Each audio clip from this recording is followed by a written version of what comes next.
లక్ష్మణ్ గారు. అధ్యక్ష గౌరవ సీనియర్ శాసనసభ్యులు మా దళిత వర్గానికి చెందిన కడియం శ్రీహరి గారు మాట్లాడుతుంటే కౌశిక్ రెడ్డి గారు ఒక దళిత ఎమ్మెల్యే మీద ఇట్లా చేయి చూపెట్టుకుంటా బెదిరించుకుంటా గుండాగిరి చేసుకుంటా మాట్లాడడం ఎంతవరకు సమర్థ అధ్యక్ష? ఇంకెన్ని రోజులు అధ్యక్ష మా మీద దౌర్జన్యం? ఎన్ని రోజులు ఈ విధంగా?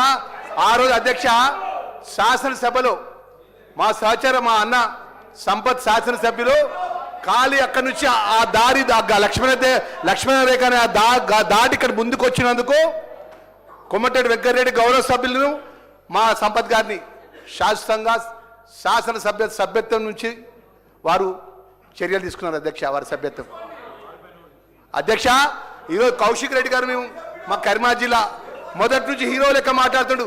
12 మంది మా ఎమ్మెల్యేలు అపోజిషన్ నాయకుడు, దళిత అపోజిషన్ నాయకుడు బట్టి విక్రమార్క అపోజిషన్ నాయకుడు ఉంటే ఎమ్మెల్యేలందరినీ తీసుకొని మా నాయకుడి యొక్క హోదాను కూడా ఒక దళితుడు ప్రధాన ప్రతిపక్ష నాయకుడు కూడా ఓర్వలేనటువంటి పార్టీ ఇవాళ మా సీనియర్ నాయకుడు శాసనసభ్యుడు లేచి మాట్లాడుతుంటే చిట్కలు కొట్టి మాట్లాడుతుండు.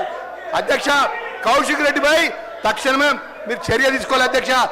సభ స్టార్ట్ అయినప్పటి నుంచి మొదటి నుంచి కూడా గౌరవమైన శాసనసభలో ప్రజలకు ఎన్నుకోబడ్డ ప్రజలు ఓట్లేస్తూ వచ్చినాం అధ్యక్ష. మేము ప్రజలు ఓట్లేస్తాం చేసినాం. ఒక్కసారి కాదు, 2 సార్లు కాదు, 3 సార్లు కాదు. ప్రజలు మనల్ని అందరూ గమనిస్తున్న సందర్భంలో ఆయన శాసనసభ వచ్చినప్పటి నుంచి హీరోయిజం లెక్క చేసుడు. మా దళిత శాసనసభ్యుడు ఏలు పెట్టి నువ్వు ఎక్కడికి ఎట్లా మాట్లాడదా? ఇదా అధ్యక్ష? ఇదా మర్యాద అధ్యక్ష? గుండాగిరి చేస్తారా అధ్యక్ష మా దళితుల మీద? ఇంకా ఎన్ని రోజులు అధ్యక్ష మా మీద చేసేది? అధ్యక్ష తక్షణమే ఆయన మాట్లాడిన మాట ఆయన చేసినట్టు దాని మీద తక్షణమే చర్య తీసుకోవాలి అధ్యక్ష. దయచేసి మా గౌరవ ఏదైతే హరీష్ రావు గారికి రిక్వెస్ట్ చేస్తున్నాం. అన్న మీరు ఒకటి చెప్తున్నానా, మీ హయాంలో జరిగిన విషయాలు కానీ మా 2 సంవత్సరాలు మా జరిగిన విషయంలో కానీ గౌరవ ముఖ్యమంత్రి గారు ఏదైతే సిబిసిఐ ద్వారా ఎంక్వైరీ చేసినారు వాస్తవాలు బయటపడతాయి. వాస్తవాలు రేపు ఏదైతే యథార్థమైన విషయాలు 10 సంవత్సరాల లోపల జరిగిన అంశాలు కానీ 2 సంవత్సరాలు జరిగిన అంశాల లోపల వాస్తవాలు బయటపడతాయి. 33 జిల్లాల తరఫున తెలంగాణ ప్రజలందరూ కూడా మన సభను గమనిస్తున్నారు. మనం ఏం చేస్తున్నాం, మనకు సంబంధించిన ప్రజల సమస్యల విషయంలో ఏం మాట్లాడుతున్నాం అనే విషయం అన్ని గమనిస్తున్నారు. మీరు నిన్నటి నుంచి ఒకటే సింగిల్ ప్లాన్ ప్రోగ్రామ్ పెట్టుకున్నారు. మా గౌరవ మా మంత్రిని పొంగులేటి శ్రీనివాసరెడ్డి గారు టార్గెట్ పెట్టుకున్నారు. టార్గెట్ పెట్టి వారి పేరు తీసుకొని మాట్లాడినారు.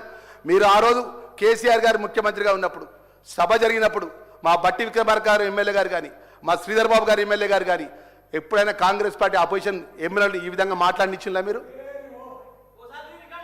ఈ విధంగా ఇట్లా వచ్చి ఇట్లా లొల్లి పెట్టిల్లా, ఇట్లా చప్పట్లు కొట్టిల్లా, ఈ విధమైన ఆలోచన చేసిల్లా?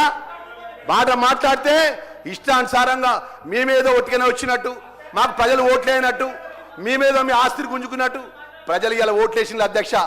గెలిపించిల్లు. ప్రజాపాలన మార్పుకొని ఇందిరమ్మ రాజ్యం లోపల గౌరవ ముఖ్యమంత్రి గారి నేతృత్వం లోపల ఈ ప్రభుత్వాన్ని కోరుకున్నారు అధ్యక్ష. రాబోయే రోజులు కూడా ప్రజలు మా పక్షాన ఉండే విధంగా 3 పార్లమెంట్ ఎలక్షన్లో తీర్పిచ్చింది అధ్యక్ష. గ్రామ పంచాయతీ ఎలక్షన్లో తీర్పిచ్చింది అధ్యక్ష. మున్సిపల్ ఎలక్షన్లో తీర్పిచ్చింది అధ్యక్ష. జూబ్లీ ఎలక్షన్స్లో తీర్పిచ్చింది అధ్యక్ష. సెకండరీ కంట్రోల్ ఎలక్షన్ తీర్పిచ్చిన అధ్యక్ష. ప్రజలు మా పక్షాన ఉన్నటువంటి సందర్భం లోపల ప్రజలకు ఏం మంచి చేసిన విషయం లోపల మేము ఈరోజు మాట్లాడుతున్న సందర్భం లోపల ఇలా వయోవృద్ధులకు సంబంధించినటువంటి అత్యంత గొప్ప బిల్లును ఈరోజు ప్రవేశపెట్టిన అధ్యక్ష. ఏదైతే వారి యొక్క తల్లిదండ్రులు అన్నట్టు వారి యొక్క తన కొడుకులు పట్టించుకోకపోతే ఆ బిల్లును ప్రవేశపెట్టి ఆ బిల్లు అంశాల పై చర్చ చేసుకుంటే కూడా అది మాట్లాడటానికి సిద్ధంగా లేకుండా మా దళిత ఎమ్మెల్యేపై ఏదైతే కౌశిక్ రెడ్డి మాట్లాడిన మాటల విషయంలో కూడా ఆయన మీద చర్య తీసుకోవాలని చెప్పి డిమాండ్ చేస్తున్నారు అధ్యక్ష.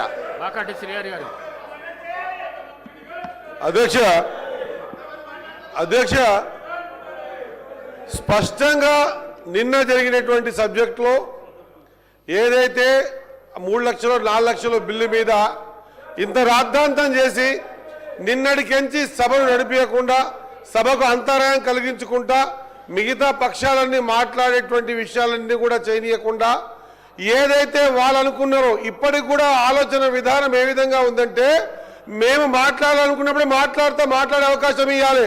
ఒకవేళ మాకు మాట్లాడే అవకాశం ఇవ్వకుంటే ఇంకెవరిని కూడా మాట్లాడనీయము అనేటువంటి విధానాన్ని కొనసాగిస్తున్నారు అధ్యక్ష. యావత్ తెలంగాణ రాష్ట్రం చూస్తూ ఉంది. ఈరోజు ఈరోజు ఎప్పుడైతే ప్రతిసారి వాళ్ళది ఏదైనా బయటపడుతున్న సందర్భంలో ఏదో ఒక అంశం పెట్టుకొని లొల్లి చేసి సభ సజావుగా నడవకుండా ప్రయత్నం చేస్తున్న విధానాన్ని యావత్ తెలంగాణ ప్రజలు చూస్తా ఉన్నారు అధ్యక్ష. అధ్యక్ష, హౌస్ లీడర్ స్పష్టంగా చెప్పడం జరిగింది. ఎస్, హౌస్ కమిటీ ఏమంటున్నారు? హౌస్ కమిటీకి యాక్సెప్ట్ చేయండి. 4 లక్షల బిల్లుల మీదనే ఇంత హౌస్ కమిటీ అడుగుతా ఉన్నారు కదా. మరి రాష్ట్రంలో దట్టు ఏ జిల్లాకైతే నేను మంత్రిగా ఉన్నానో ఆ మంత్రి ఉన్న జిల్లాలో బాలనగర్ లో స్పెషల్ గా చెప్పి చూపిస్తా ఉన్నారు. దాని హౌస్ కమిటీ యాక్సెప్ట్ చేయండి, యాక్సెప్ట్ చేయండి. మీరు మాట్లాడితే ఒక విధంగా, మీరు మీ విషయాలు బయటకు వస్తున్నాయి ఇంకో విధంగా ప్రవర్తించడం యావత్ సమాజం చూస్తా ఉంది అధ్యక్ష. నేను రమణారెడ్డి గారు కూడా, ఎందుకంటే మిగతా కొత్తగా వచ్చిన శాసనసభ్యులకు కూడా ఒకటి చెప్తాను. బీఆర్ఎస్కు సంబంధించి వారి ప్రభుత్వ హయాంలో అధ్యక్ష మొదటి